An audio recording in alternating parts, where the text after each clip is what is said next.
Hi, welcome to YOH Crochet. My name is Anita, and thank you so much for stopping on in today. And today I am going to show you my third and final um, finished object from the Spotlight Designer for hashtag Amigurumi Wars 2020-23, 2020-23. There's not that many 20s. 2023 for hashtag I completely got lost in my sentence. I'm showing you the third pattern that I crocheted from Fanny Toys, who is the spotlight designer for the month of February for hashtag Amigurumi Wars 2023. There. Anyway, so I have picked the cactus hand pattern for my third and final Ami from the Spotlight Designer. And so there are three variations that you can position the hands into, three different hand gestures. So one is the I love you. No, one is the rock on, let's see if I can do it. This, the yeah, headbang. Yeah, one is those. One is peace. And the third gesture is it might be offensive to some people. So if you can pretty much guess what the third hand gesture is. It's not that hard to figure it out. So that being said, if you are offended by that specific hand gesture, you might want to go ahead and click off right now. There's your warning. So that is the one that I picked because I'm a little sassy pants like that. And so here it is. The Cactus Hand by the Spotlight Designer Fanny Toys. So a little bit about this pattern. So she has you cut out cardboard circles and put in there to hold the shape better. I did not do that. I was lazy.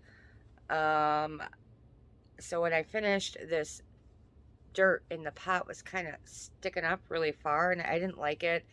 So what I did is I took the tail from the bottom of the pot, and as you can see from doing this, it kind of sucked that in with a big indentation, but that's kind of all right because that makes it sit better. So I took the tail and I came up through the middle and kind of grabbed a little stitch and pulled this so the cactus hand would pull down inside the dirt and the dirt would kind of flatten out a little bit. And I did that a couple of times. I'm sure if I put the cardboard or plastic circles in the pot like she had done in her pattern, it probably wouldn't have done that. The needles on the cactus, she says to use thread. I did not have any embroidery floss or any white thread, so I used yarn. It probably would have looked better if those X's weren't such a thick line. Like, it probably would have looked better if I used the thread. The pot, there's a little bit of color work there, and that is called intarsia crochet. And I believe the difference between intarsia crochet and tapestry crochet is intarsia, you carry the color with you, and I think tapestry, you just drop it and you pick it back up when you come. So when you come back around. So intarsia, I believe, is most beneficial when you're switching colors every couple of stitches, whereas tapestry, um, it's for when you have bigger blocks of color and you're not switching back and forth that often. So that is the other side. Here is the front. This is, and then there is a little flower that you crochet and attach on top. So this whole thing is pretty much worked in one piece. The fingers are crocheted separately, and then when you're crocheting the final finger, you go ahead and you join them together. I think you go around and then you crochet the thumb, and then you crochet the palm down into the dirt, and then you change color for the dirt. You do the pot, and then yeah, it's all in one piece, except you come back. This lip kind of flipped out on me. I want it down like this. You come back and you attach your yarn to the top of the pot to crochet that little lip on the top of the pot, and then you do that again at the bottom to form this lip at the bottom. As with her other patterns, she has lots and lots of photos as you go. There are the QR codes in this pattern, like there was for the skull ice cream cone pattern. So the QR codes, they will take you to different videos.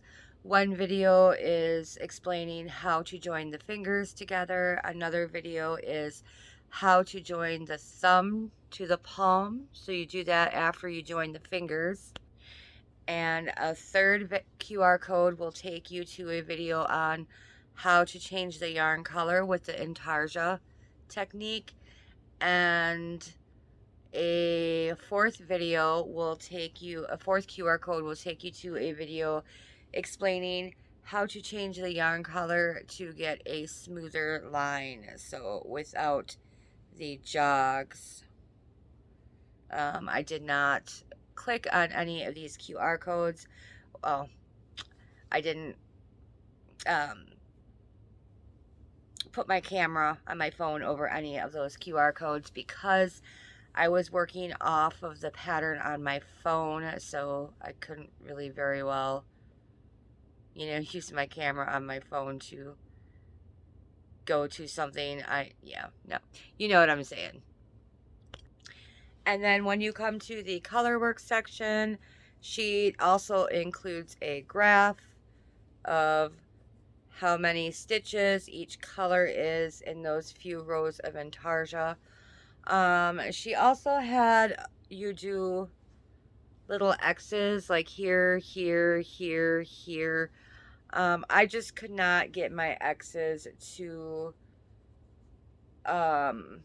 match up in size, and it was just looking weird, and yes, I ended up taking them out because I think it looked, with the way I was doing the X's, I think it looked better without them because my X's were looking very sloppy and not very neat. And then she also tells you how to do a striped pot, like if you want to do a rainbow pot. And it's actually kind of cool. I just now noticed this because I didn't go that far down the pattern. Because this pot was first and I opted for this pot. But she has the pattern written out, but she has, like, say row 26 is going to be red. Well, she has the number 26 red, and then 27 is red as also, so the 27 is red. So, and so on and so forth. And then like 28 to 29, she makes the numbers orange, so you can just look, so you don't have to, it doesn't say like switch to red, switch to orange, switch to yellow. Just by looking at the row numbers, because the row numbers are color coded. That is a really cool idea. Less reading, you can just look at it. Great idea. So yeah, I really love that. Like I said, I just now noticed that because I've got the pattern on my laptop off to my right here, and that's why I keep pausing, because I'm looking at things that I might have missed in the pattern, or I'm looking through to see if there's anything of note that I need to point out in the pattern. Yeah, it's a great pattern. Lots of photos. Lots, you got your 3 different hand gestures. You got this kind of slightly offensive and naughty one. And then you've got the peace, and you've got the rock on one. So I think if I make this again, I would like to make the rock on one because that is also very me. Um, yeah, so I will link this pattern in the description box. I will link her shops, and feel free to grab a pattern and check it out. And I am running out of record time, so I'm going to go. Thank you so much for watching. Thanks for participating in Amigurumi Wars, and I'll see you next time. Bye.